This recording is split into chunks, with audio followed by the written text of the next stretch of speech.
everyone. Welcome to Storytime. I'm Carol Reed. Our story today is The Sleeping Cloud. Whether you're teaching your classes online or sending children work to do at home, here are some ideas that I hope will keep your pupils engaged and learning. If you're teaching your classes online, mime the weather and children guess. For example, it's raining. Then get children to take turns to do mimes and guess the weather. Is it sunny? Yes, it is. You can also show children objects associated with different weather. For example, an umbrella, a cap, mittens, sunglasses, and children name the weather. You can also invite children to bring objects that suggest different weather and take turns to show and tell. This is for rainy weather, or to guess the weather. If children have made the animal cubes as suggested in the story video, get the children to act out the story again, taking the parts of the animals and building a tower. You can also get them to use their story cubes to develop little dialogues and role plays between the different animals. Link the story to content-based education. Focus on what plants need to grow as well as water. So, for example, air, sunlight, soil, space. You can also teach children the names of parts of a flower. For example, seed, roots, stalk, leaves, petals. You might also like to do a drama activity in which you get children to act out growing like a flower.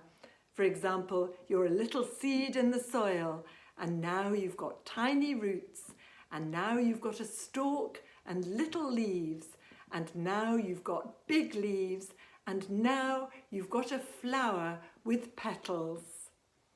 Link the story to culture by teaching children a traditional rhyme or song, such as I Hear Thunder.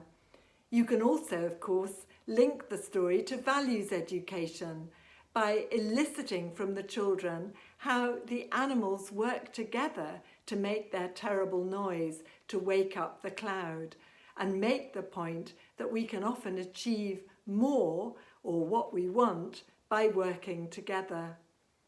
If you're sending children work to do at home, get children to keep a simple weather diary and link this to the days of the week. So, for example, Monday, it's sunny and cloudy. Tuesday, it's rainy and windy, and so on. You might like to get children to draw or paint a picture of the animals waking up the cloud to give water to the flowers and to label the picture. You can also get children to make animal cubes of different animals from the ones in the story, and to act out their own creative version of the story. For example, it may be trees, not flowers, that are thirsty. If appropriate, you could also invite children to make a video of acting out the story with their story cubes to send you. Get children to draw and label the parts of a flower. And if appropriate, and with parental support, get children to plant, for example, a sunflower seed and to look after it as it grows. They can then take a photo to send you, or if they also have online classes, they can bring the plant to show and talk about them. For example, it's got a stalk, it's got leaves. Get the children to give the story a score out of 10 and complete a simple story review. I think the story is great, funny, I like the flowers, I like the sleeping cloud, I like building the tower. Get children to add the vocabulary, animal and flower vocabulary as appropriate to their Storytime picture dictionary.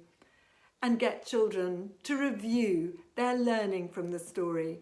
For example, I can act out the story.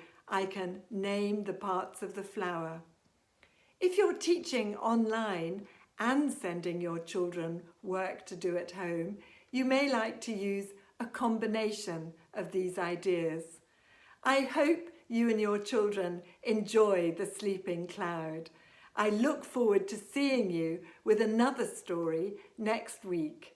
In the meanwhile, stay safe, stay positive, and enjoy your exercise and walks. Bye for now.